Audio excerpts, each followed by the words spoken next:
It is 16 atomic mass units.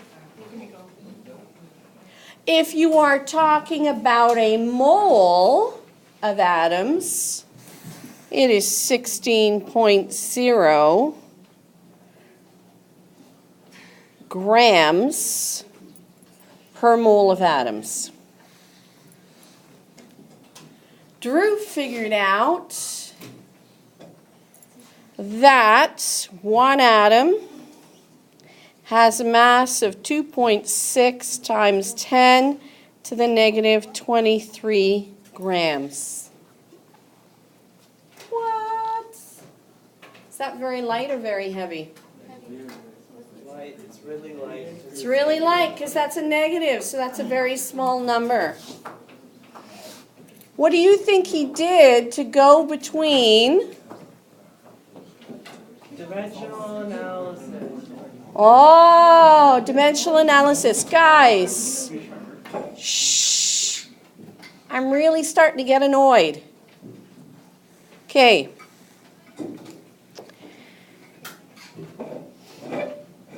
It's 16 grams for 1 mole of atoms.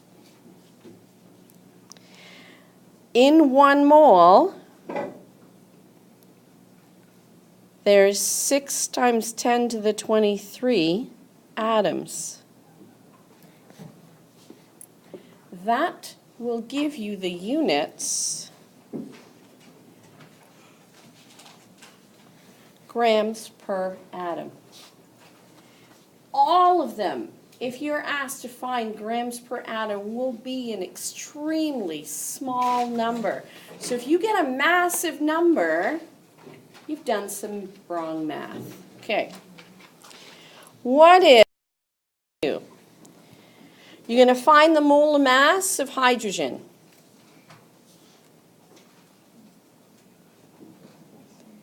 What is that, Michael? 1.01. How many hydrogens are there in water?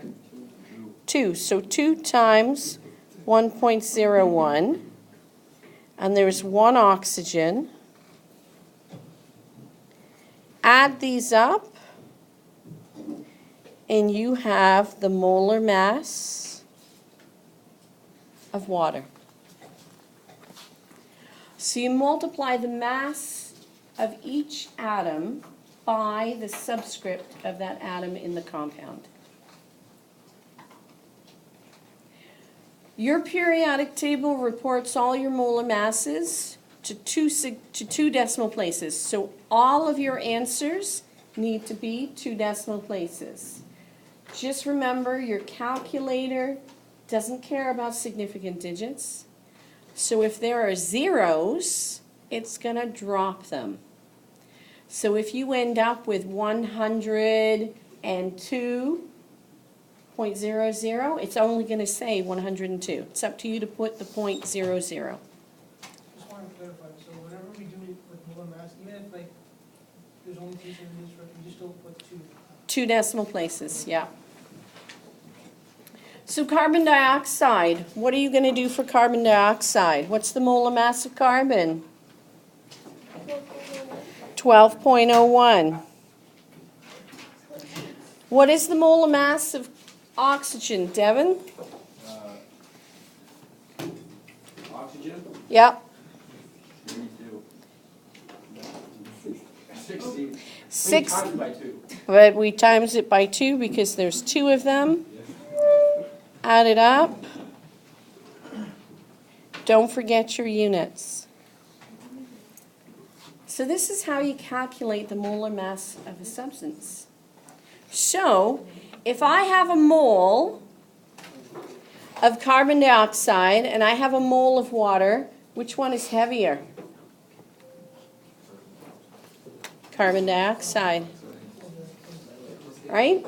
44 grams versus 18. Sodium chloride. Figure it out.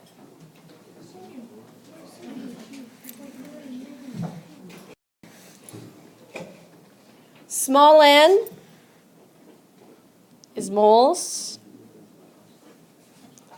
unit is MOL.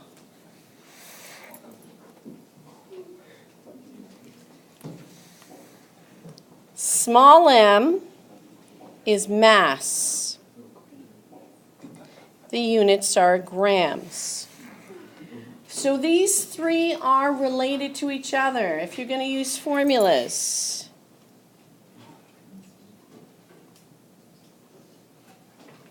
Mass divided by molar mass will give you the moles. So this is the formula.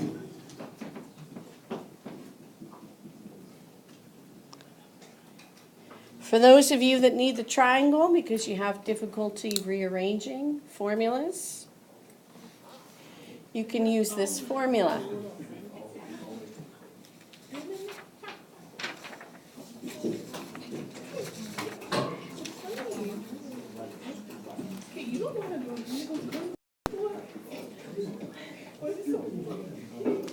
What do we know? What do we know here? We know mass. What else do we know?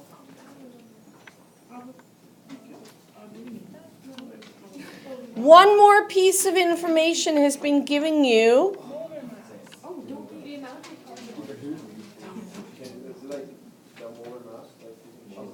You can calculate the molar mass because you've been given the formula.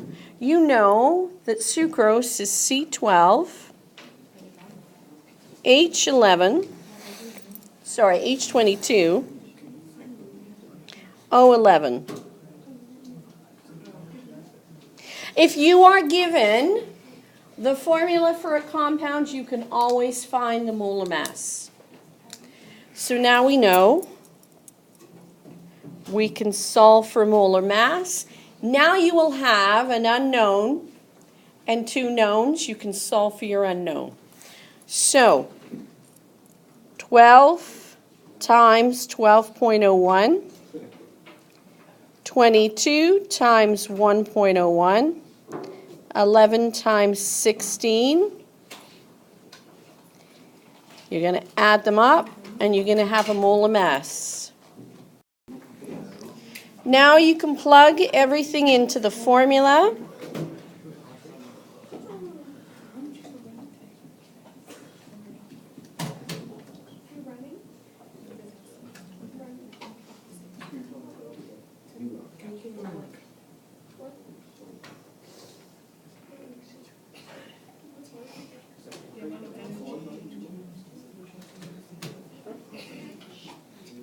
To three significant digits.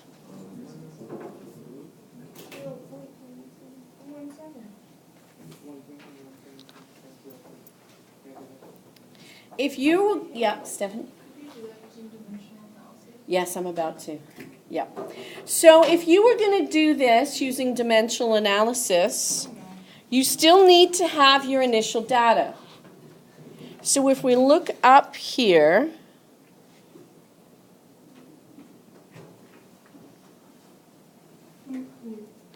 you're using these. What unit do we want to have in our final answer? Moles. So, do you have moles in these values anywhere? Yes.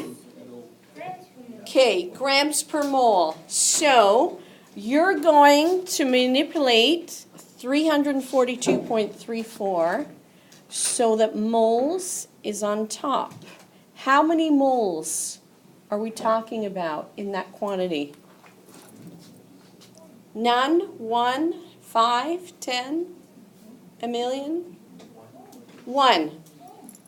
So when you invert your molar mass, you start with 1 mole contains 342.34 grams. Grams is on the bottom. We want to get rid of grams.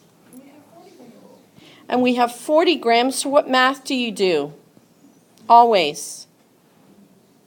What do we put next? Multiplication.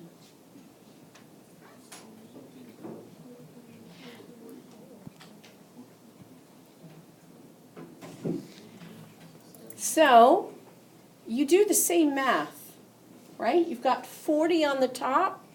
You're going to divide by any number that's on the bottom. So you will get 0.117 mole. The only difference is you didn't have to remember a formula. Okay, example number 2. 1 mole contains 1,000 millimoles.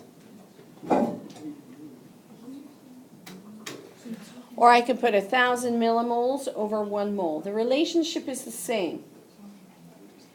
There's 1,000 milliliters in a liter.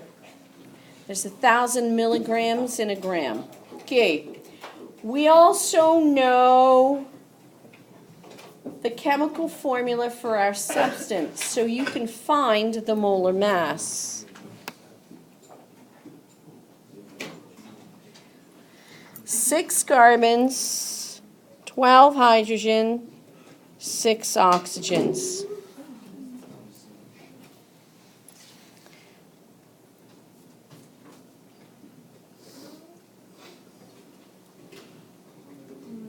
So we know the molar mass.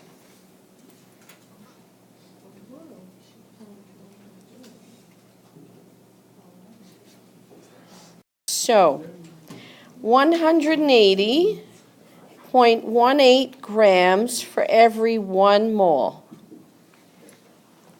All I did there is write out the molar mass. We want to get rid of whatever is on the bottom. You've only got 2 more numbers to use. Which one contains the mole? Yes. Now, the unit that you're trying to get rid of down here has to be on the top of your next ratio.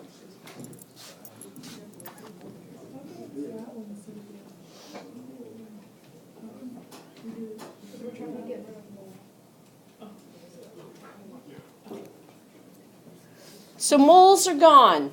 Now I've introduced millimoles. Do we have a quantity with millimoles?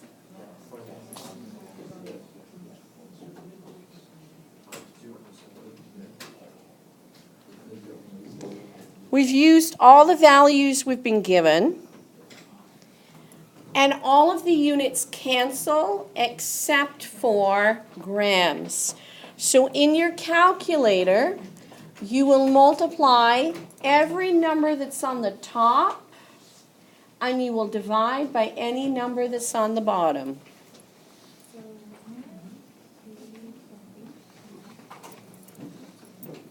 So there's your final answer. So, rearrange your formula.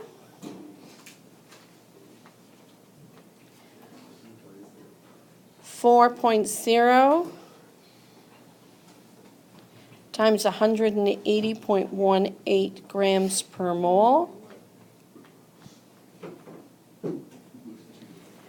You will get the same answer. It might seem right now that there's no real benefit to doing dimensional analysis in terms of work, but it does pay off when we get to more complicated